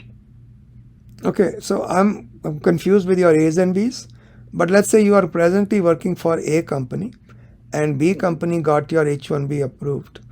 You have to join company B. Can you come back to work for company A after October 1st? Sure. They can do an H1B then. Okay. So that was the question. Yep. And the other question, so I'm currently on OPT. So there is a confusion here can I work for multiple employers? For suppose I'm First working year? for company A. First year OPT? Yes. As many employers as you like. Make it at least 20 hours each week for each employer, and they should be in the same major as your school major was, field of study was. Okay. So here comes the question. So for suppose I'm working full time. I'm full time 40 hours for a company. So still I can work for other employers. Yeah. For some hours. Yeah. One So there second. is- 1 second. Shreyas Menon is trying to get in touch with me. Hang on 1 second. Okay. And just call back in. His mic was not working. He waited for a long time. Just give me 1 second. I'm just responding to Shreyas's. Okay. See, there is no requirement that you have to work 40 hours each week. If you can work 80, by all means. So as many hours as you can. I always give the example of a client of mine many years ago. He held 3 full-time jobs on H1B, concurrent H1B, and third time when I filed the H1B, government said, how can he work 120 hours each week? And we explained that he is a very senior database administrator and troubleshooter. He just carries a pager for 3 companies. It doesn't mean that he works full-time for them. So there's no requirement that you are limited by the number of hours, as many hours as you like, as long as you are doing them in good faith. You actually don't even have to be doing 20 hours. At least the job should be for 20 hours. Okay. Good luck. Yeah, thank you. That's all question. Thank you, Rajiv. You're welcome. Okay, let's see. Ravi Kiran, go ahead, please. Ravi, your name is familiar. Ravi, how are you? Yeah, I'm doing good. Thanks for asking. Yeah, this is a follow-up of what I have asked in the past. That's why it might look familiar. So I was on L1B earlier the year, and I was maxing out with my L1B. So and I had luck with H1B from a different organization. So to maintain the status in US, I have converted myself to B2 along with my family, asking my B2 to end on 1st of October. And my H1B is filed. Now I'm hearing that it might not be appreciated as a change of status, but it has to go for the consulate processing. Yeah. So just wanted to understand that thing. I have requested B2 only. So hang on. So I answered that question earlier. When you are in between statuses, you have to go get a visa stamp, and you can go to Canada or Mexico. You don't have to go to India. Okay. So there's no change of status that is appreciated, but it definitely has to be consular process. I doubt that they will. You can certainly ask for it. I always do, but they never approve these cases. Okay. Got it. Thank you. Good luck. Mehul, go ahead, please. Hello, Rajiv. Good afternoon. Thank you for taking this call. We really appreciate all the community work you are doing. Absolutely. Yeah. So my question is, I'm on H1B. Currently, I'm working in a field, and it's a chemical engineering related job. And let's say my company is filing my I-140 within a couple of months. So I'm also planning to switch the field into IT. I know it might sound weird, but I'm planning to switch into IT. And so what happens is, my old I-140 is still valid with the new job, or because of the job, code is different from chemical engineering to IT, there might be some trouble there. Well, okay, so let me try to understand this. Are you staying with the same company though? No, different company. Okay. So again, trying to understand the question. You used to be in chemical engineering field. Now you are moving over to technology, IT, information technology. You had an I-140. You had an I-140 going through chemical engineering company. Now your question is, can that I-140 still remain valid? Is that what you're asking me? Yes. So when I switch job in future, right, 6 months down the line, I'm thinking in IT. So will this I-140 will be still valid? Yes, that I-140 is still valid. It gives you your priority date for another green card, as well as the capability to keep extending your H1B beyond 6 years. Sure. Okay. And what about the LCA, sir? Because in LCA, they would ask for occupation code, right? So that would have been filed.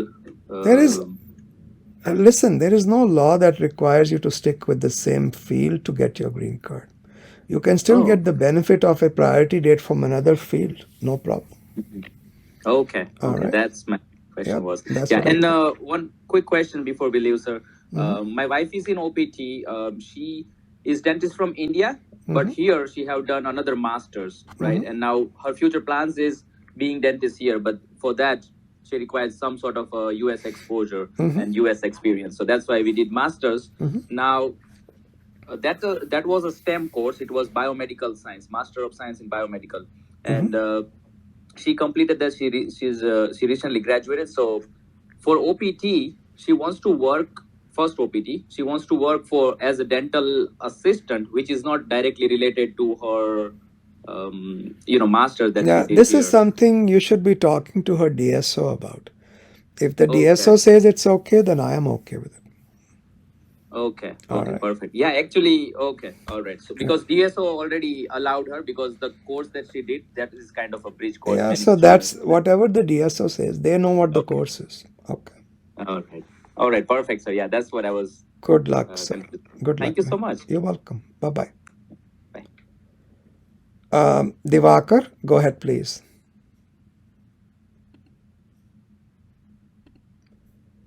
Divakar?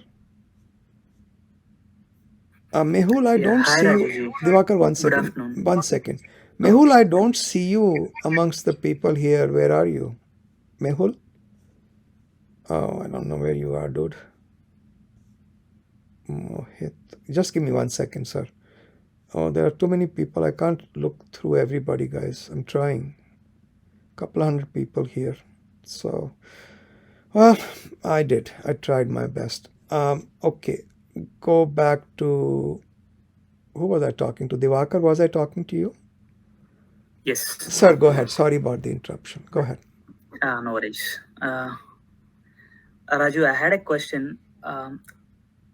Currently, I'm on OPT. I filed H1B from 2 different companies, and my H1 got picked up in one of those companies. But here, they didn't have any internal relationship with those 2 companies. But in my consultancy, along with me, 20 other candidates filed H1. Yeah, I think I talked. I think I talked to your CEO yesterday. Yeah. Yeah. So, okay.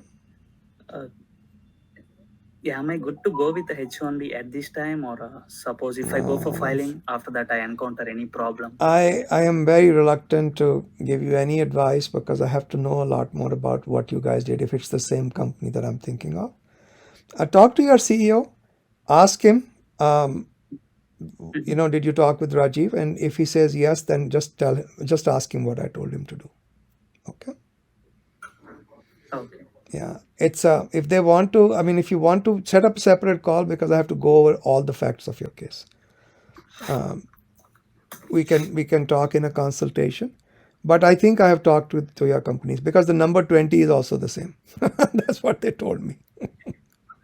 Okay, so just talk to your CEO. All right.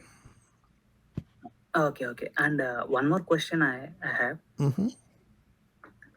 And one of my friend, he's in STEM OPT right now, and can he work on multiple employers? Yeah, but he's got to get approval for all of them from the DSO. 983 has to be filed by all of them. Oh, okay. All right. Yeah, got it. Good luck, sir. Yeah. Thank you, Rajiv. You're welcome. Okay, guys, stop increasing. I thought there were only like 10, 14 people left. Now there is back to 21.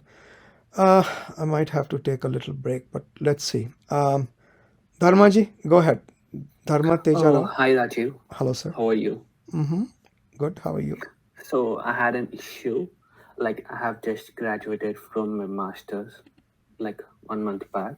So what happened is, in the month of March, before the deep session starts, I had 2 job offers.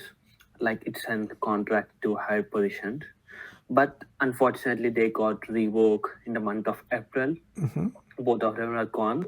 So in the meantime, 2 of my employers filed me H1. But I don't know where the 3rd person came, and he also filed an H1 for me. And he did multiple. I don't know where did he come from. And the 2 legit where I didn't get picked from 2 legit organizations which I have job offers from. And the other 3rd person, I got picked from the 3rd person. So I'm not going with any of the H1 this year. So will I be having any issue in the future? Yeah, I've answered this question. I'm recording this call, Dharma. Just wait until Monica puts up the call. She should be able to put a recording up within the next day or 2. Just wait, I've answered this question. I think theoretically they can go after you even any other year also. As a practical matter, I don't think so. I certainly hope not. That's the bottom line. Okay? Yeah, okay, sir. Good luck. Thank you. You're welcome. And one more thing, sorry. This is regarding my friend, and he got multiple H1s in the year of 2021, and his H1 got approved, but he's on like still he got approval from his counselor, university counselor, and he stayed on OPT. Will there be issue for him because he got multiple in the year of 2021? Yeah, I again, theoretically, it can be an issue, but practical matter, how far are they going to go? I don't think so. Okay. Yeah. Thank you. Good luck. Thanks a lot. You're welcome. Shreyas, you're back. Hi, Rajiv. Can you hear me? I can hear you just fine. Go ahead. Thank God. Thanks for your patience and appreciate you keeping me in the queue. No problem. I have two very quick questions. So I am currently working full time and I'm on day one CPT on a PhD program. I finished one master, then I moved to a PhD. I'm planning to go to India this year. I applied multiple registrations H1B. One of them got picked, but I am reluctant to go through the process. Shreyas, 1 second. Let me back you up a little bit. What is your bachelor's degree in? Electronics engineering. Master's? Information systems. PhD? Data science. Computer science. Okay. Data science. Data science. Okay. Well, same idea. Okay. Data science.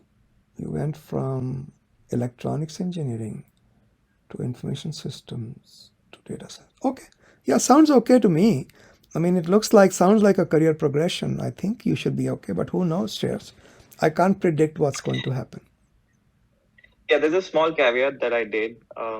I went to a university. I was not liking the course, so I moved to a different university after 2 semesters. The grades are fine, no issues there, but I didn't like that program, so I moved to a different university.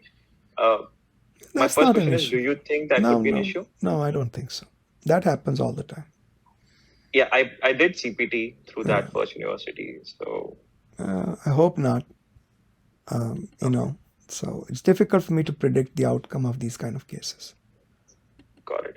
And second and last question, Rajiv, is how realistic is L1A or L1B for someone who has like 0 publications at this point? L1A, well, we've done a few in the information systems area. People who are actually working, I've done some in fintech, some in other kinds of technologies, some in artificial intelligence, machine learning, deep learning. These are all cases, robotics also. These are all cases where they were doing very well. For example, they were getting paid a lot of money, very high salary. Okay, they were doing a lot of peer reviews as a part of their job as well as outside their job.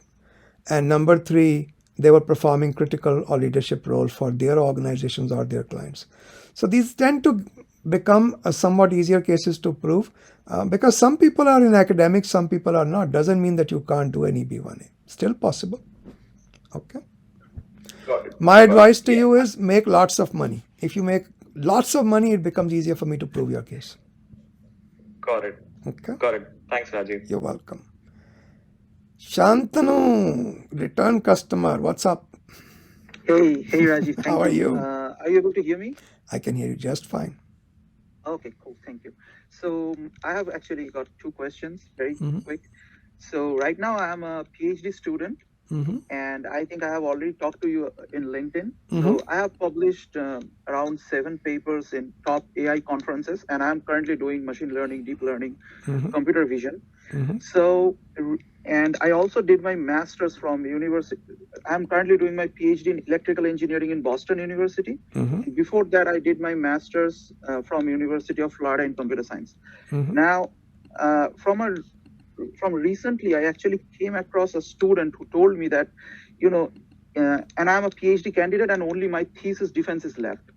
So he told me that from this point of time, I can either file for EB2 NIW or even directly to EB1 visa for myself. So is that possible? And what is your suggestion for me to file for my EB1? Have I looked at your resume? I don't remember. No, you haven't. Yeah, run it by me. Just email it to help@immigration.com. Okay, cool. Thank you. And my Yeah, second one question is second, one second. Sorry. Hey guys, I am going to cut us off. Last person coming up will be Kishore. So 1, 2, 3, 4. And so last 8 people after this one. Okay, please guys, I gotta go. Okay, yeah, go ahead, sir. What else? So help@immigration.com, right? Right, help as in Mother, help me, I've fallen. Okay, yeah, got it. Yeah, cool. And my second question is for my wife. So my wife came here in the US in F2. Mm-hmm. Then she got a J1, and she went to India, and she got her J1, and that J1 actually is for 1 year. And she got her J1 and she came back, and now she will also planning to go to India. Now, when she was actually filing for her DS 160, so there is a column there is a question which is saying that, hey, have any of your previous visa got cancelled or revoked? Now, when she got her J1 for the first time, her F2 visa actually got cancelled. So in her passport, it is written that cancelled without prejudice. So yeah, the answer is no. So the answer of that question is no. No. Okay. Okay. So in the DS 160, she should file no. Her visa have not cancelled yet, right? All right. Okay. Okay. Good luck. Thank you. I'm gonna send you my Yeah, I'll take resume. a look. Thank you. No and problem. I appreciate all your help. You're very welcome. Good luck.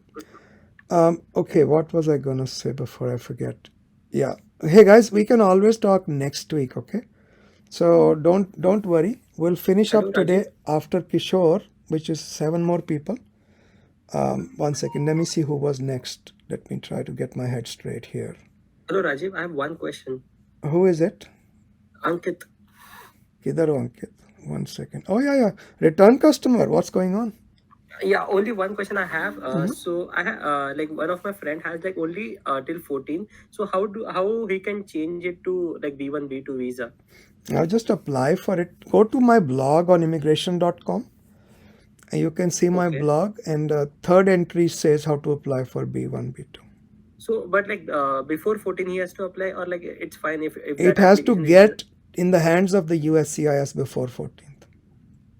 So if he filed today or tomorrow, will it be? Yeah, he'll be fine. He'll be fine. Okay. All right. Okay, sounds good. Good luck. Thank you. All right. So I think Nidhi, Siddhi, ek Riddhi reh gayi bas ab. Let's go with Nidhi first. Hey Rajiv, I'm sorry to intrude. I know that you're trying to go with a sequence. I just have a quick question because I joined your live call for the first time. Ji ma'am. So you guys, I mean, I can ask my question later if you want, but I just wanted to ask if you have these sessions every Thursday, you said? And is there a specific time? Yeah, every Thursday, same time, which is 12:30 p.m. Once we do it here, and once we do it on our law firm's conference bridge. So and is it 12:30 EST? Hanji, 12:30 actually EDT, Eastern Daylight Saving Time. EDT. Okay, Right. okay. Okay. All right.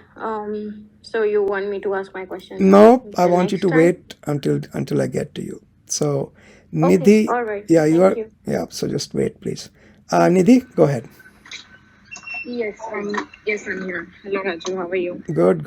What's up?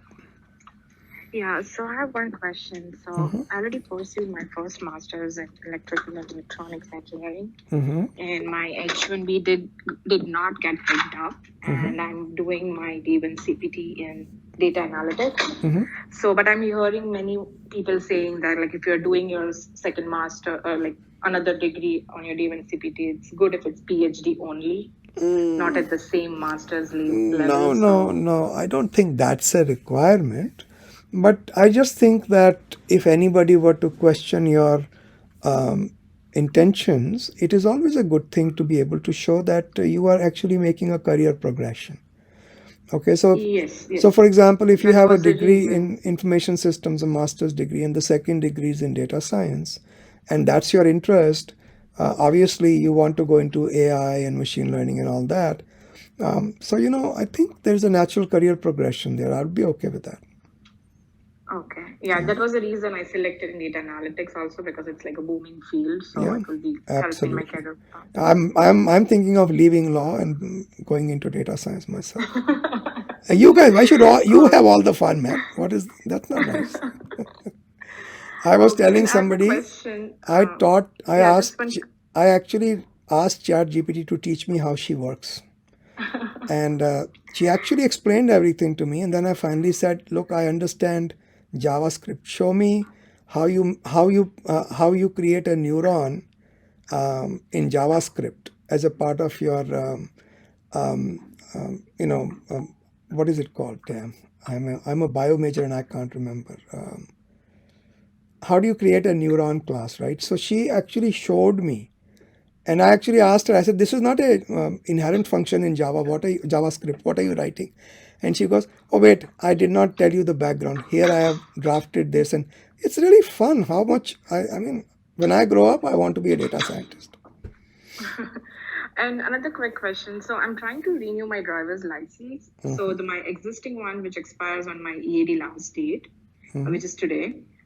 So I went to the driver's license. So they are saying that the system is not yet updated. I went with my I-20, the latest I-20 document, which has 1 year of validity for my USCIS college. But they say like their system is still not updated, so they cannot renew the driver's license. Do you have are you aware of any this kind of situation? If I had the time right now, I would have looked up the rules of the state that you are in. American Immigration Lawyers Association runs a liaison with all the 50 states. So we usually have contact people that you can call when you have this kind of issues. You know what you can do? I don't promise an immediate return, but in 3-4 days I'll return back to you. Just email me. I'll send you the link of the contact person we have in the local Department of Motor Vehicles. Okay. Sure, you can send me a message on LinkedIn or whatever. Not LinkedIn, just email me. Okay, sure, I'll email it to you. Yeah, I get a crazy amount of messages. Which is on your website, right? Which is on your My website. email is help@immigration.com. Okay, thank you very much. Good luck. Thanks, Rajiv. Have a good one. You too. Nidhi ke baad Siddhi. Hello, Rajiv. Thank you for these sessions. Yes, ma'am. I have one question wherein my H1 was approved in 2021 and technically 3 years, that means it is valid until 2024. So recently what happened, I moved to another city for personal reasons and my company supported and they applied for an LCA. However, they said that by applying LCA, that means an extension would happen. So by logic, I thought, okay, my H1B now would be until 2027. But when I got the approved LCA from USCIS, it showed the date from April till April 2023 to April 2026. Siddhi, back up a little bit. Are you talking about LCA that goes with the H1B? Or are you talking about labor certification that goes with the green card? No, it's my green card is not filed yet, so Achha, only H1B. H1B. Okay. Because I changed the city, changed the state as well. Okay, right? and So there was yeah. a problem with the LCA. What was the problem? There is no problem. They approved it, but by logic, 2024 till 2024, my H1 first 3 years was, and plus 3 means 2027. So my LCA, whatever documentation and extension that got filed along with it, it is now till 2026 April. Well, So you my can always concern is, did I lose a year? No, not at all. Just because you didn't capture that year this time, you can do it again, no problem. Okay, so if my H1B is from 2021, then those 6 years are constant, right? 3 plus 3. Absolutely. That means till 2027, Yeah, I'm eligible. absolutely. Awesome. Also, in addition, you will also recapture any time you spend outside the US, even if it is 1 day. So next time when you apply for an extension, so you've got that 1 year missing, plus let's say you spent 8 weeks over 2 years in India, you can recapture. So you'll get 1 year and 8 weeks. Okay, that's awesome. All right, that's one question, and another is on H1B, are we allowed to open an LLC or open an I have a company million. I'm not going to answer that question. Brief answer is probably not. The detailed answer, go to our frequently asked questions on immigration.com. I've answered that question no less than 70 times in the last 3 years. Okay? Okay, I'll do that. Thank you Yeah. so much, Rajiv. Good luck. All right. So let's go to Sandeep. Sandeep, go ahead, please. Hi, Rajiv. Hi. What's up? I have a question regarding the grace period.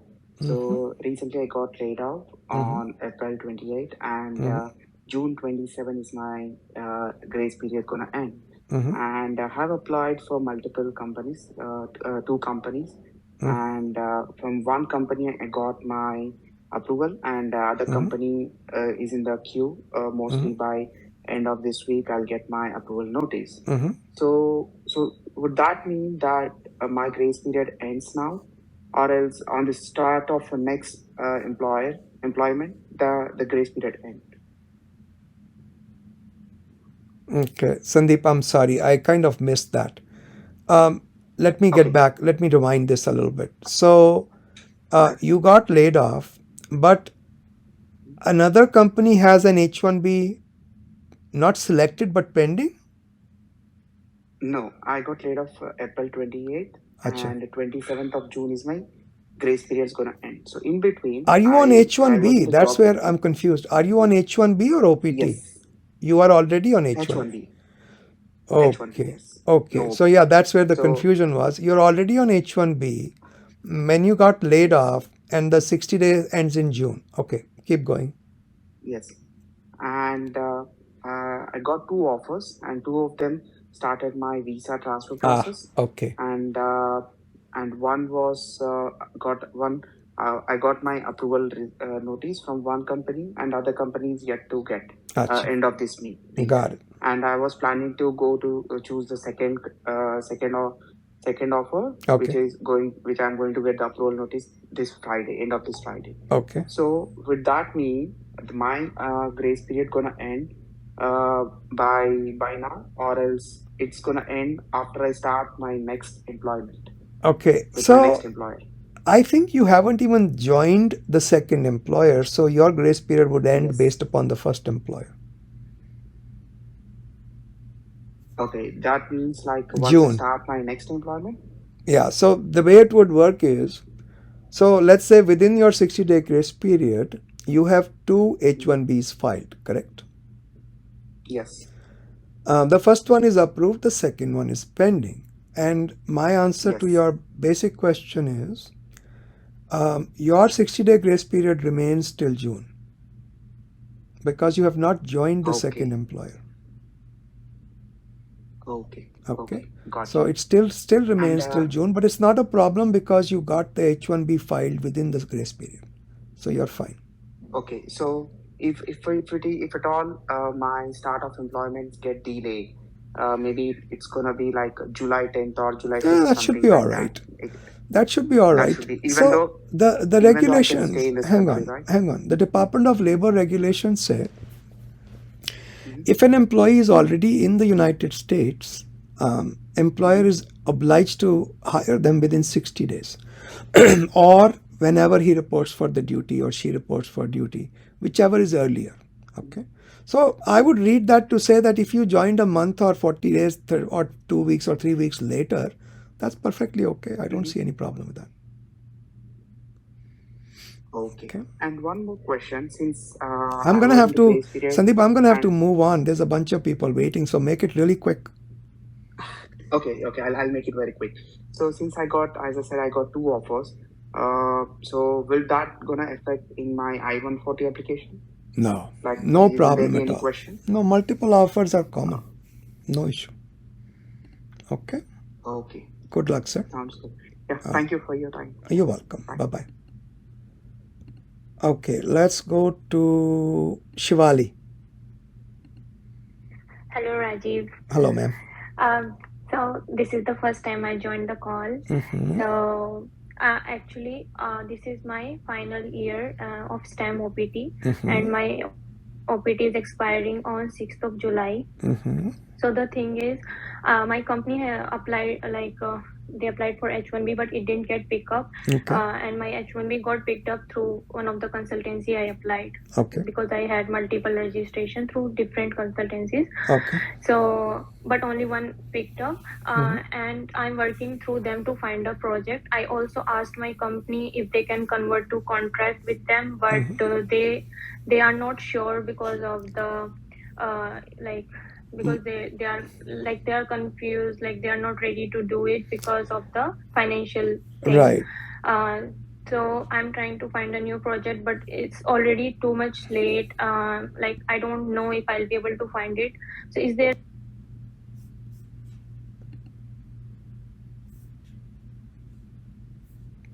Hello?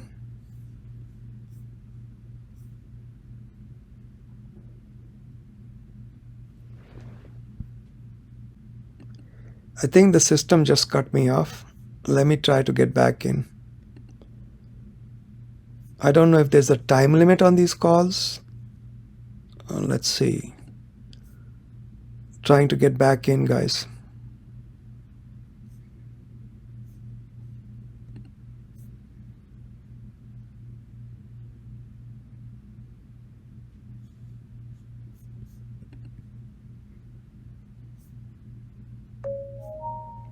Oh, sorry guys, I just got kicked out of the system.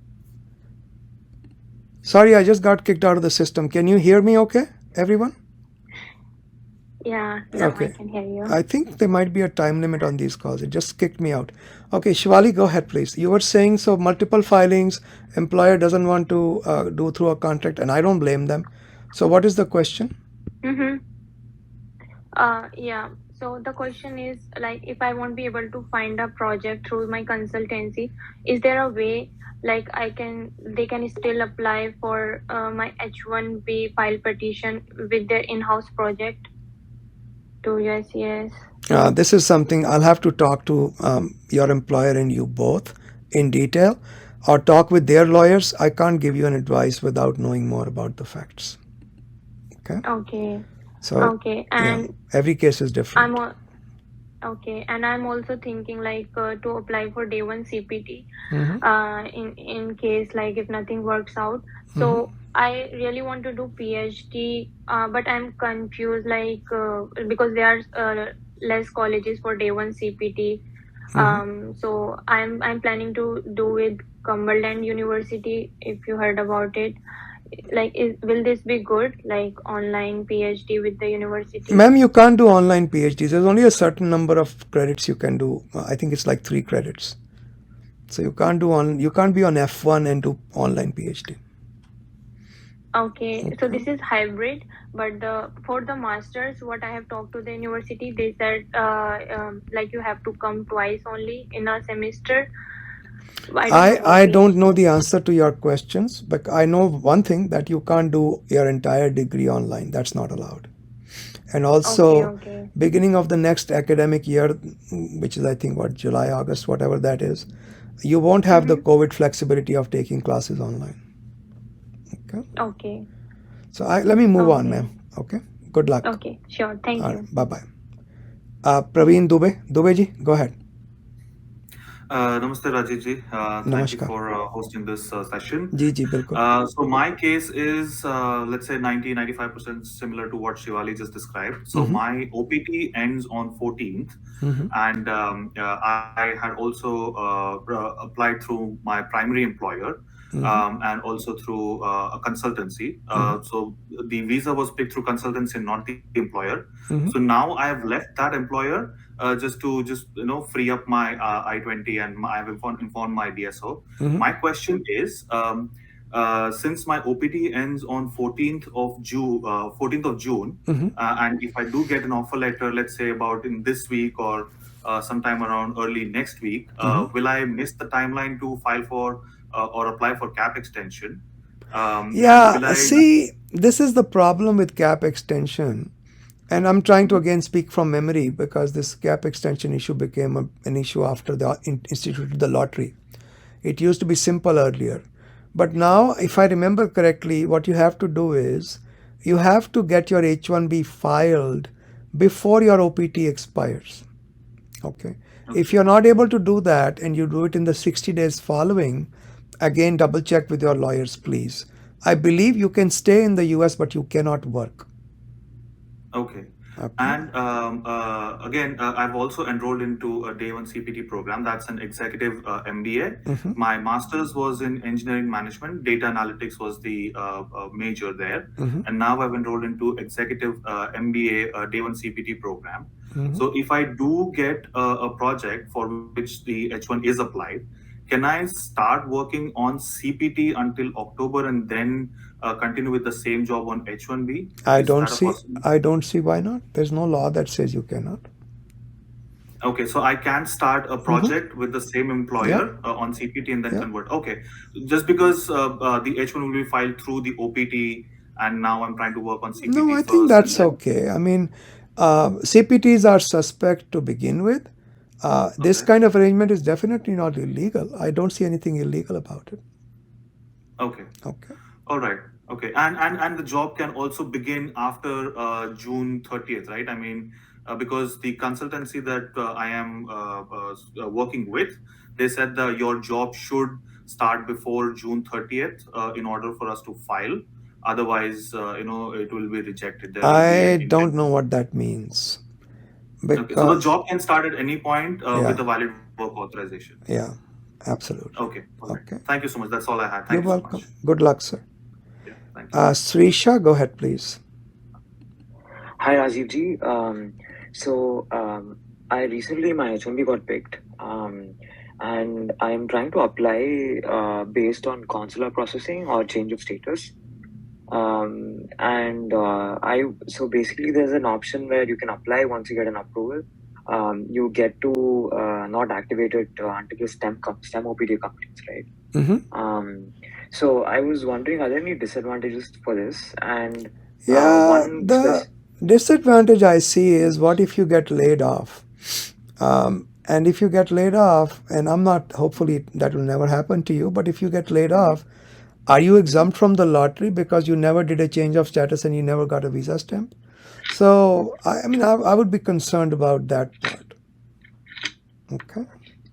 Got it. So, which means if I get a new employer, within my STEM OPT, they won't be able to apply for a transfer petition on my Well, H1B, right? they should be able to, but government sometimes takes the position. They've taken this position several times, although we've gotten all our approvals in similar circumstances. But they can take the position if you don't do a change of status and you don't do a consular processing visa stamping, then you are still subject to the H1B lottery.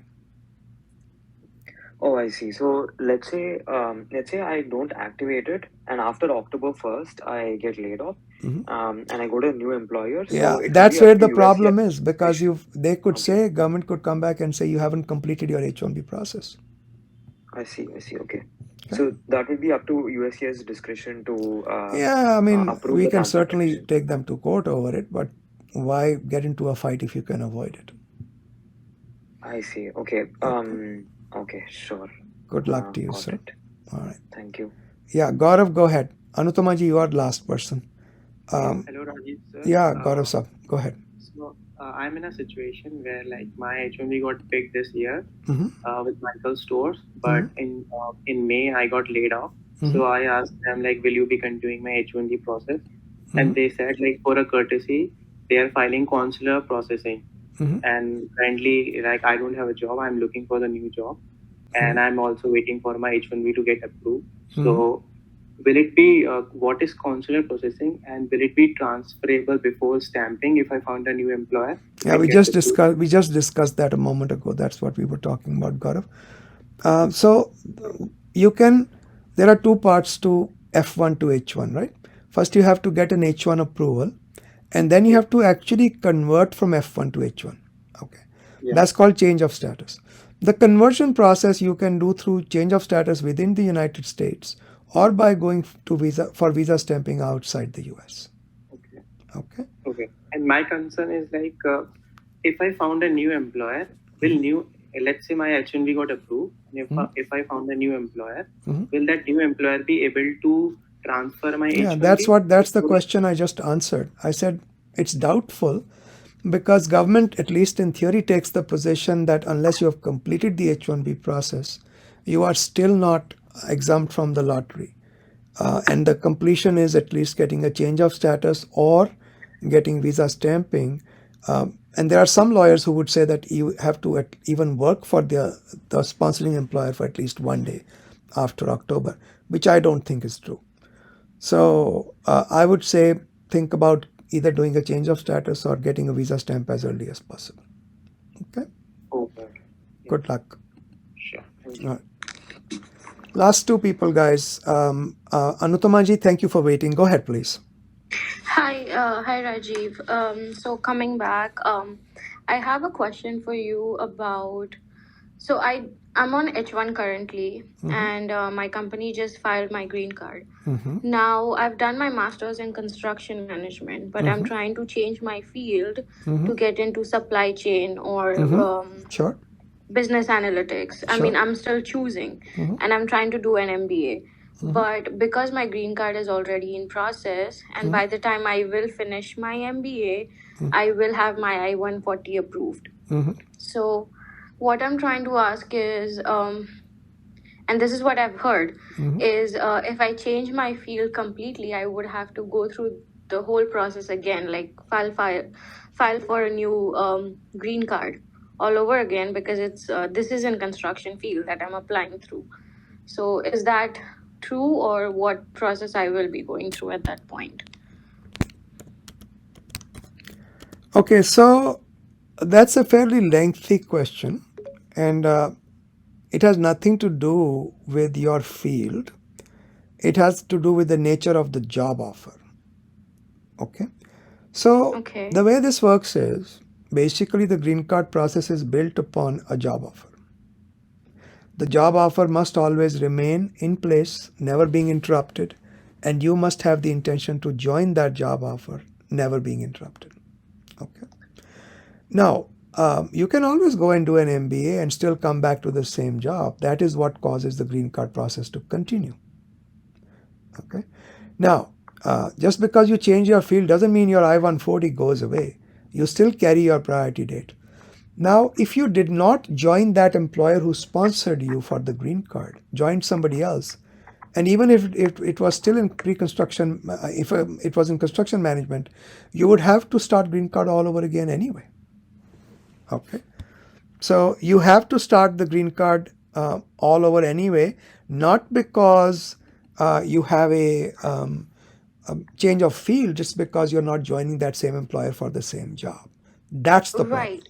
So, Rajiv, I'm sorry to interrupt you, but I think I was not clear on my question to the part where I am planning to do my MBA part-time. Achha. I don't want to do it full-time. Yeah, So that's I'm not an gonna... issue then. What is the problem? No issue. Yeah, so the next employment that I'll be joining after my MBA will not be in the construction field or the same So what? designation that I applied through for my green card. You have to start your green card all over again. Right. Yeah, but but the priority date will still be the stay. same. So Yeah, it's yeah. not... No issue. So I will still have the period that I was assigned to in the first place. Yes, ma'am. And it should not be any issue while applying. So, okay, last question. I'm sorry, Rajiv. So when I change from my construction field to the other field that I'm getting into, and I get employment with a company that's in tech, right? At that point, is it gonna be okay for them to transfer my H1? It shouldn't be a problem, right? Yeah, I always give people an example from my own life. I have a degree in biology and chemistry, and I have several degrees in law. I can qualify for an H1B for a lawyer as well as for a biologist. It's totally up to me. I can do both jobs. I can have a concurrent H1B, one as a lawyer and one as a chemist or as a biologist. Perfectly okay. Okay. All right. Thank you so much, Rajiv. You're welcome. Good luck. Thank you. Hemant, go ahead, please. Hey, Rajiv. Hello, Hemant. Thank you for accepting this. Hey, so what I want to say is that I applied for my EB1B and I got denied. Ouch. on it, but based on EB1B, Let me guess. Let me that I need guess. to. Let me guess. Their reason for denial was you don't have international recognition. Yes. I can tell you with my eyes closed what they are going to say. Damn people. Okay, so then? Yeah, but I have 3 criteria that I got into. Yeah. On Well, you my need actually publication 2. and stuff. You need 2, not So, 3. You need 2. yeah, but then they accepted 3 of them. Okay. And after accepting 3 criteria, they said on an overall review, the research was not worth it, and they denied my case. So difficult to deal with this because they have a lot of discretion in this, Hemant. Are you asking me what to do next? I have 2 options right now as far as what I've read and stuff. One is to asking them to reopen the case, or the second is to go over the whole process again. Yeah, just apply again. So just apply again, don't reopen. Apply again? Yeah. Okay. You can apply now, or you can All apply a little later after collecting some more laurels. Okay. Yeah, I'm having another 2 publication on my pipeline right now, which I might publish in another 2.5 So once you do months. those, So I was trying to apply. then try again. Yeah. No harm. All right. Okay. All right. And then there's one more question.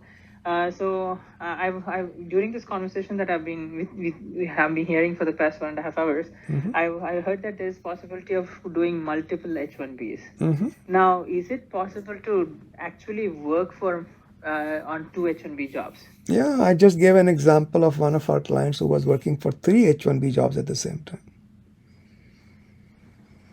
Okay, because when I spoke to attorneys and stuff, they said I can only do 1 full-time H1B and 1 part-time H1B. Who says that? That's not true. That's absolute nonsense. As long as you have the capacity, you can do as many jobs as you want. Okay. Okay. Cool. Yeah, that's all. Good luck, Hemant. Thank you so much. You're welcome. Bye. Okay. Last customer of the day, Kishore Kumar ji, go ahead, please. Hi Rajiv, thank you for hosting the session. So I have 3 questions. Let me be quick. All right. So first question is I was laid off on February 6th, but unfortunately,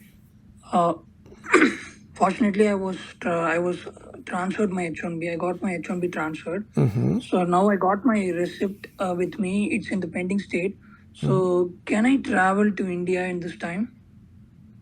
You are traveling between H1B transfers? Yeah. Okay. When does your current H1B permission expire? 2025 August. You have a visa stamp on your passport? No. Yeah, so that's going to be the problem because without an approval, they won't give you a visa stamp. If you had a visa stamp, you could have traveled. Okay. So second question is so if a new person is ready to, if I'm getting a full-time opportunity, can I do a H1B transfer again on top of the pending one? Sure. You can have multiple H1Bs going on at the same time. That's fine. So will they ask the payroll of previous employer? You have to just show the payroll of the last employer or the most recent employer you were working for, because your H1B should be filed while you're still getting paid.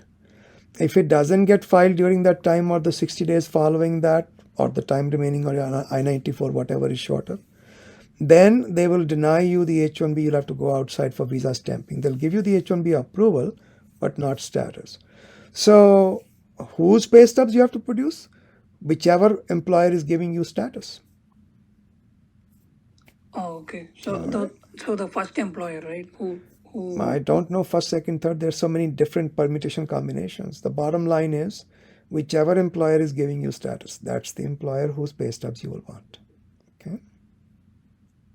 Okay, but it's in the pending state, right? For example, yeah, the pending guy, you can actually be working even for a pending guy. This is a long discussion, Kishore. I can't really deal with it right here, right now. Bottom line is, you can have multiple cases pending. Whether or not you'll get change of status depends upon your status. If you are maintaining status, you should be okay. All right? Okay. Yeah, I have a final question. So if in case I'm going to like I have an appointment for the consultation, but I filed my first DS 160 with the first employer, but now I am changing my employer, right? So should I need to file another DS 160? You'll have to check with the consulate. They should have frequently asked questions on that. I don't know offhand. If while the case is pending, you have changed employers, I think that should be manageable. But what you have to do, I don't know off the top of my head. Okay. Okay. Good luck to you, sir. Thank you. You are welcome. Guys, I'm going to have to take leave. We've been going at this now for over 2 hours. So I'll talk to you again next Thursday on our community conference. We'll post it here on LinkedIn as well as other social media. Okay. I'll see you then, guys. Bye-bye.